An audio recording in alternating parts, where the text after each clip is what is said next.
Welcome back to the Football Martin channel. Thank you very much for tuning in for today's show. It's pre-match preview time. It's another game. It's the weekend and we take on Nottingham Forest this Sunday at Nottingham Forest. I'm heading up to the game, so if you're not subscribed to the channel, please do subscribe. We will have a full matchday vlog coming your way. All the travelling, all the game, all the reaction, all the preview as well. I will be all over the content up at Nottingham Forest and hopefully grab a few Forest fans as well. And we'll connect with them and get a bit of a feel around Forest. Can they get a top 4 finish? What a season it has been for Nottingham Forest this season. Today's show is really going to focus on Forest and how the season's unravelled. And I've got a special guest joining me on the show because Matt Davies is here. Matt Davies is from the Forest Focus podcast. Matt, thank you very, very much for joining me here on the Football Martin channel today. How do we find you? How can we connect with you and get some more Forest content? Good to be with you. Thanks for having me back on. Forest Focus, you can find us on YouTube and all the audio platforms. If you just search Forest Focus, and we'll be on so after the game on Sunday and a more considered review on Monday with David Prutton, former player for both clubs, will be on it. So if you want to check out the opposition view, then join us for that if you would. Yeah, I would absolutely recommend watching that as well. I always like to get the opposition thoughts at the end of a game as well. I do enjoy that. And we were talking on your podcast about the same, weren't we? You watched a few of mine to get a bit of an idea of what it was like. Obviously, you've seen some of my thoughts on the Man United game, and we spoke about it on your podcast that I did with you. We need to talk about what wonderful season you're having at Forest. It's been nothing short of incredible. Massive credit to the manager and what the manager's done there. You looking at the Premier League table at this moment in time, you're third in the Premier League. You have 41 points from 21 games, in some incredible form right now. After a draw, it was a hard-fought draw against the league leaders on Tuesday night. Yeah, we played really well in the game, I thought. Well, we got some salty Liverpool fans calling it, anti-football and all that stuff. But I think there's a lot to be said for defending your goal and keeping out the best team in the league and probably the best team in Europe at the moment. I thought we were really good, and it's been like a magic season, just built on all these solid foundations and knowing what we are and having a plan and stuff that sounds quite basic in football, but we've delivered it so well, and really excited to see where it takes us, whether it ends up in the Champions League, the Europa League, or we slide down the table. It's been exciting. I think it's going to, it's so exciting for the next 17 games or whatever we've got left. Certainly, yeah. Yeah, I think you're finishing the top 4. I really do. I think you've got confidence, you've got togetherness. That's the one thing I noticed every night. From the goalkeeper right the way through to Chris Wood, who's been nothing short of incredible this season. Chris Wood, he was linked with a move actually to Southampton. A lot of the Southampton fans turn their nose up at Chris Wood. Talk to me about Chris Wood and how good he's been for Forest this season. Yeah, I think when he signed, quite a lot of our fans kind of turned their nose up a bit. He was backup striker at Newcastle, and he played that unfashionable Burnley team, with Dyche and that proper old 4-4-2, get crosses in. But I think we all misread what kind of a player he was. I just don't think I've seen enough of him. Like, his link-up play is great, but his kind of intelligence as a striker is fantastic. Because he's big and strong, you look at him and think all he can do is head it and chest it, and score 6-yard headers. There's so much more to his game. We look at the goals he scored. I don't know if people saw the one against Everton where he lobs it over Pickford, or against Leicester, takes a touch and turns and smashes it in the bottom corner. He scores all different kinds of goals, and we've got an attack that's built for him. Like, the wingers will get low crosses in the box from the good positions, and he's linking really well with Elanga and Gibbs White and. Yeah, everything's built for him to score a goal, and then we've got the other players who can chip in as well, which they weren't doing at the start of the season, Elanga and Hudson-Odoi, but of late, they've been on fire. Gibbs White's been on fire. Probably the last 10 games has been just as good as I've seen Forest ever play in my lifetime. Yeah, and what's it all down to? What do you think it's down to the manager? Is it down to personnel, confidence? What do you put it down to? It's probably like a couple of big factors.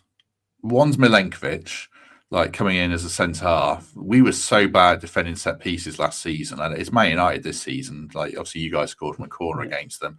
That was us last season, and Milenkovic has really solved that problem, and he's made Murillo better. And like you were saying, Martin, just before, how good Murillo was against Liverpool. Milenkovic has helped make him like that good, and then Nuno came in and had a whole pre-season with the team and made like really good use of it, put a lot of plans in place that we're seeing now. So those are two big things.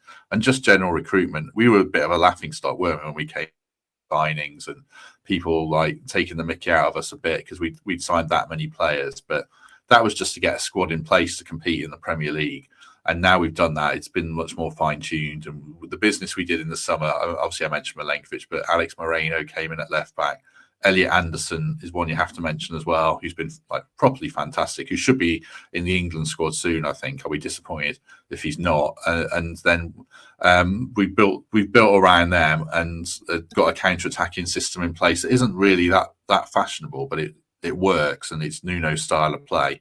And style of play is such a big thing, a style of play that works in the Premier League. Like obviously Russell Martin had a style of play, but you can't use that style of play in the Premier League with the players that you had. Like that sounds disrespectful. It's not meant to be, but you have to work.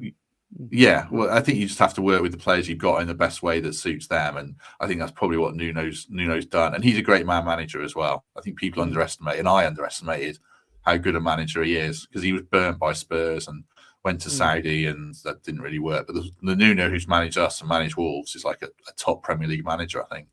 Yeah, he is, and he's absolutely proven. He's proven that the goalkeeper sales has been brilliant. I thought every time I've watched him play, he's made some magnificent saves. Just looks such a confident goalkeeper. You know, I thought Murillo at St Mary's was very, very good when I saw him play. I thought he's going to have a good season. And I watched him against Liverpool in midweek. I watched your game, and I thought Murillo was really, really good. But you talk about Gibbs White. He's probably the best 10 I've seen live in the flesh this season. I thought at St Mary's, he was busy. He was everywhere. He ran the game. Actually, he's been nothing short of incredible when I watched him play. But everything's ticking, isn't it? Everything's ticking at Forest. Yeah, I think so. Like I didn't even mention Sales there, and like you say, he's like statistically and like watching him play, he's one of the top Premier League goalkeepers this season, which is a surprise because he was fine when he played from January last season, but he's been like unbelievable. Yeah, everything ticks. Everything gets momentum and snowballs, doesn't it? I think I said this the other day when I was on with you guys on Total Saints. Like we start the season well and we win at Anfield, and everything clicks. The fans can see what's happening, and it all goes in the right direction, and it hasn't stopped. And I guess that with Southampton, you start badly and it gets worse, and everything seems to fall apart. And we've been fortunate or earned it being this good. So, yeah, it's really unbelievable, but I do think we'll get in the Champions League, which sounds mental to say. I think you will. Yeah, I do. Yeah, because you look at you will. Yeah, I think so. Like if you look at Arsenal, Chelsea, they've all got faults at the moment with no Saka for Arsenal, and City have got problems, and we don't really have problems. As long as we stay fortunate with injuries and have a solid transfer window, I'm pretty confident because of the way we play, we won't concede that many goals, and we've got a chance, which is crazy but brilliant. Transfer window wise, do you think it'd be business done in and out at Forest, or do you think you try and keep it together what he's got, maybe add a couple of additions? Yeah, I think the main thing is we'll try and get players sign new contracts. Chris Wood's out of contract in the summer, and there's interest in him, I'm sure. Probably from you get lucrative offers abroad. It's probably his last big contract, so hopefully he stays. And there's Oleraina and Murillo, and we're trying to get new contracts. And Callum Hudson-Odoi's contract ends next summer, so there's work to do there. I think that's the main thing. A couple of players might go, like fringe players. Omobamidele and is probably the main one, and then Taiwo Awoniyi, who's done well against Saints actually, but he's playing second fiddle to Chris Wood, and he's carried some injuries and he's just struggled the last year. So he might go probably because of PSR. And to help fund a new forward, I think that's the one thing we might do, is bring in a striker who can play across the line a little bit more, a little bit of a different kind to Chris Wood. Johan Bisser was one that been mentioned by John Percy, who's a really good journalist up here.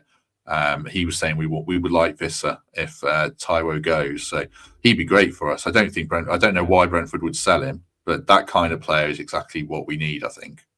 Yeah, it would give you a totally different dimension up top, wouldn't it? That would, without any doubt. You've got a certain James Ward-Prowse on loan this season with you. He's not played a lot of football, is he, Ward-Prowse? No, he's not. I think he's been a little unfortunate. He came in because Danilo and Sangare got injuries for us, and Danilo's now back and hopefully going to feature. He started well. He played at Anfield when we won, and he was great in that game. And then he had a couple of lesser games where he wasn't very effective. We didn't really know where he fit in to the system that works so well. Then he came in at Chelsea and played really well, but got sent off. And since then, he's just not been able to get in. He's had a couple of sub appearances and played in the FA Cup and did well and came on against Wolves and set up a goal. So obviously we know he's a good player.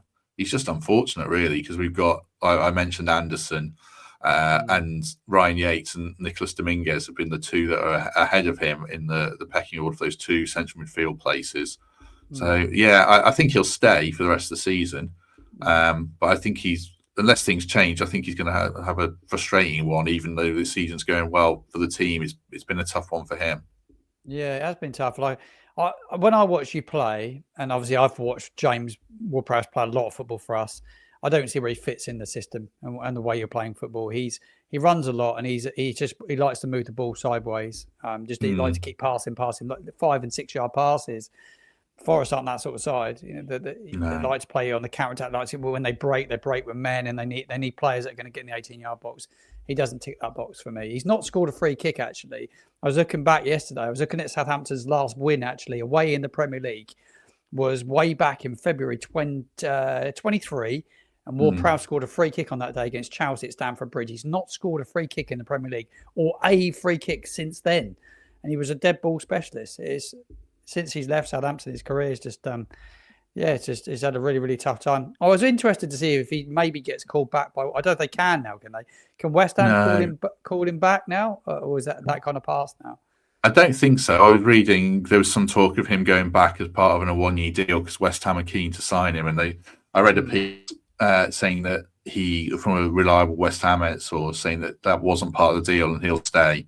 But one thing I would say, and I think you're totally right about what you say again about his style of play and how that doesn't fit into us. But everything you hear, I'm sure Southampton fans about this, like he's a great part of the squad and a great influence in the dressing room. Yeah, and he hasn't, he hasn't ruffled any feathers at all. He's got his head down and he's helped players. Anthony Elanga's on our free kicks, and I assume he must have been working with Ward-Prowse because Elanga's free kicks and corners have been great all season. So I wouldn't have a bad word to say about Ward-Prowse. I just think maybe he came in as a stopgap, and we just don't necessarily need him to play every single minute. But he not a bad word to say about him at all. Yeah, he was always a very good clubman at Southampton. He never sulked, get his head down and work really, really hard. The game on Sunday against Southampton, we spoke about it on TSP. I was hosting the Total Saints podcast when you came on the other night, and the panel on there we're all very much thinking it could be a quite boring game. They think that both teams are trying to defend really well. They were thinking that Saints would sit back, Forest would sit back, and it could end up being a bit of a ball fest. I'm not convinced by that. I spoke to you on your podcast about how I think it will unravel. How do you think it will unravel, Matt, between Forest and Southampton on Sunday? I think it partly depends how you play. If you sit back, then I still think we win the game because obviously you look at the league table and it tells you we should win the game, but maybe it's a difficult 1-0 or 2-0 because our forte isn't breaking teams down necessarily, but we can do it. We know we did it. We were behind to Aston Villa with like 3 minutes to go and won the game. So, yeah, we can do it. If you come and attack us and press high and leave spaces in behind, then I think that only favours us with our wingers. I do think we'll win the game comfortably. I watched some of the United game. I was saying to you, I watched the clips, and like you obviously played really well there and could have scored more and probably needed that second goal. But ultimately, you did lose the game and looked like you fell apart a bit in the last 15 minutes for whatever fitness, or I saw you some, as we were saying, criticism of the subs and stuff like that. So I think in the end, we'll win the game. Our players are obviously exceedingly fit because we don't have the ball and we don't really want the ball, and we just counter. And obviously, one other fact, which is a bit unfair on Southampton, we played on Tuesday in a really draining, physical, emotional game. So that was tough. but we do have the 2 days extra rest on you guys. That's a really harsh, quick turnaround, making you play on a Thursday, then a Sunday. So I do think that's a factor in the game as well. If it was the other way around and we had 2 days, I'd be pretty annoyed, and I would think that was a pretty sizable advantage to Southampton. So I think that's unfortunate for you guys as well. Yeah, and we put a lot into that game last night against United. Saints, they give everything, to be fair. Brilliant for 75, 80 minutes. I spoke on your podcast. We were total control of the game. We looked really good.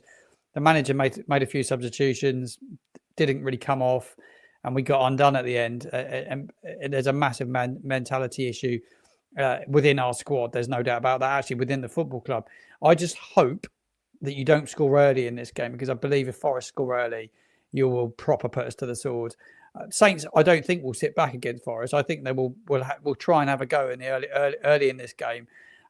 My fear is that you can't commit too many bodies against Forest, because if you do, certainly from set play, corners, you'll hit us on the break. And I think if you score early, it could potentially be 3 or 4 quite easily. I really do fear playing Forest. I'm one of the best sides in the league at the moment. There's no doubt about it. But I think from a neutral fan's point of view, like anybody out that doesn't support anybody within the top 6, I think everybody's wishing Forest well. I think all of us want Forest to do well. I have a little bit of a soft spot for Forest, I've got to be honest. Proper traditional ground, a club that's got back to the Premier League and managed to stay in it. You managed to stay in the first step. What was the success of staying in it? How did you, like for Southampton, like we got promoted and went about it in a certain way. How did you go about it when you got promoted? Was it all about, wasn't just about buying players, because I bought a lot of players, but... Yeah, it was a bit mad. A lot of it was buying players. I mean, we bought a lot of good players who were kind of enough Premier League quality, like Tyrell Wanyi came in from the Bundesliga, Dean Henderson we got on loan, and then we somehow ended up with Keylor Navas in goal in January. Yeah. That was pretty crazy, getting a guy who's won everything in goal. And we pieced together a side. I mean, we did it in a really unique way. I'm trying to think who was in the team that season. Serge Aurier had a really good season at right back, and then kind of fell apart a little bit after that. But we bought the big thing was we probably had enough young talent to build around. So Gibbs White we bought and built an attack around him. And as you say, I think he's a great player. He could play number 10 or number 8 for England. He's been great. Brilliant. We had Brennan Johnson, so we had pace on the counter attack, and we got a decent number of loan players in, and we kind of built around that. We were a counter attacking team that season under Steve Cooper. Like Cooper's part in it shouldn't be underestimated, because he had 30 signings. We had a horrible injury record, and we found a way to win. We started off the season, people forget, we were trying to play lots of possession football, be really exciting to watch. Well, like we were in the Championship when we came up, we scored quite a lot of goals and were really strong. And then that wasn't working. And he was pragmatic enough, unlike Company. Yeah, he adapted really well, didn't he? Yeah, unlike Company, unlike Russell Martin, I suppose, as well. And we just sat back, played on the counter, and we ground out enough points. And obviously Cooper went to Leicester, and their fans hated that. But when he left, I think they got 12 points from 10 games, and they've only got 1 point or 1 win since then. Talking about that, are you surprised at how that unfolded? You know, Cooper going there, an experienced Premier League manager that knows how to keep a team up. Are you surprised at how that unravelled there and that they sacked him? I couldn't believe it.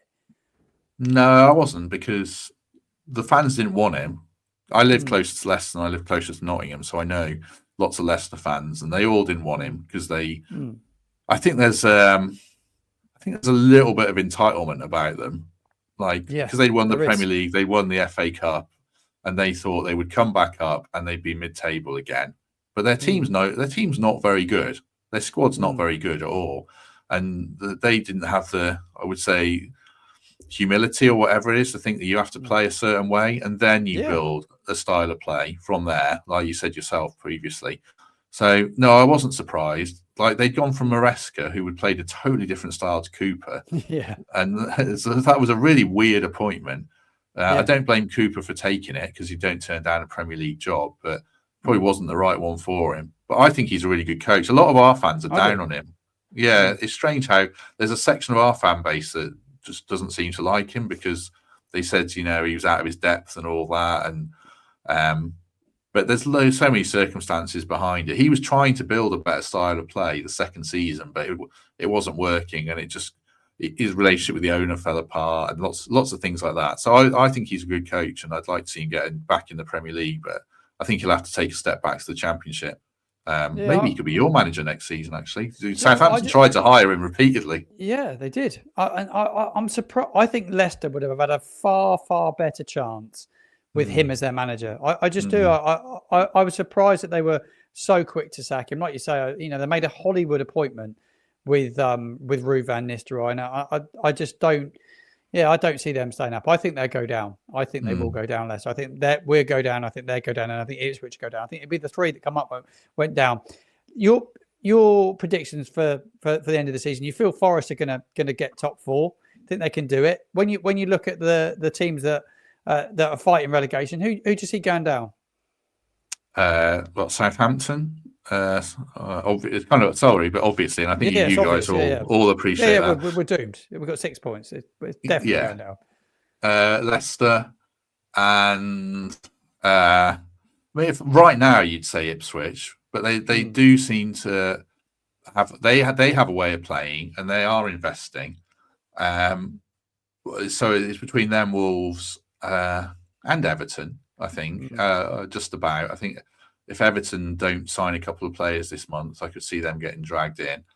I don't know. I quite like Ipswich to stay up. I've got a lot of friends who are Wolves fans because I grew up that way.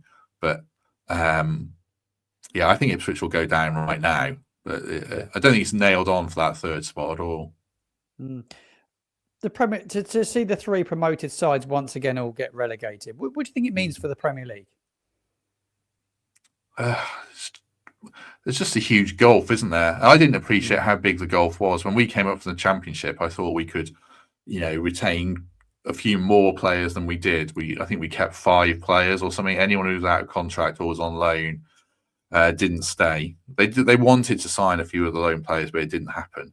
But the huge step up in class in the Premier League, like the teams like Brentford, Fulham, Bournemouth, they've made great strides in the last few years and built really good squads. And you could probably not have that, in the Premier League a few years ago. But now I don't think there's any really bad teams in the from 15th up. So, and it costs so much money, it's crazy. You've got to invest so much. Ipswich have spent 150 million, and I think we spent 150 million when we came up as well, just to finish 17th, and as well. So unless you've got incredible either a youth system or you build like Brentford did for a few years and you come up at the right time, I think it's so difficult to stay up. Like Southampton did spend money, but you didn't spend enough, or you didn't spend it well enough. Obviously, you guys would have discussed that much more. We spent 100. We spent 100, but just spent it badly. Just squad fillers. There's players that were signed that are not even making the bench. Ryan Fraser didn't make the bench yesterday. Ben Brereton Diaz didn't make the bench yesterday. There's players nowhere near the squad, and just didn't buy the caliber of player for the Premier League. Flynn Downs was sold by West Ham for a reason. Harwood Bellis wasn't kept with Man City for a reason. You need it. Forest have shown it. You need leaders through your team, from the goalkeeper right the way through to your forward. You need leaders. You need people who are going to scrap. And if you get your recruitment wrong, you're in big trouble. It's an unforgiving league. But Forest have shown that if you can get it right, get the right man in charge, find a style of football that works for the personnel you've got, magic can happen. And you're having a magical season. And congratulations, Matt. I hope you go on and you finish in that top 4. I really do. It'd be brilliant for everyone to see. I really appreciate you coming on today. It's been a brilliant show. Score prediction. I think you spoke about a win. What are you going to finish up with? Your final score prediction. You going to go 2-0 or? Yeah, I think I'll go 2-0. Well, obviously, we're so defensively strong.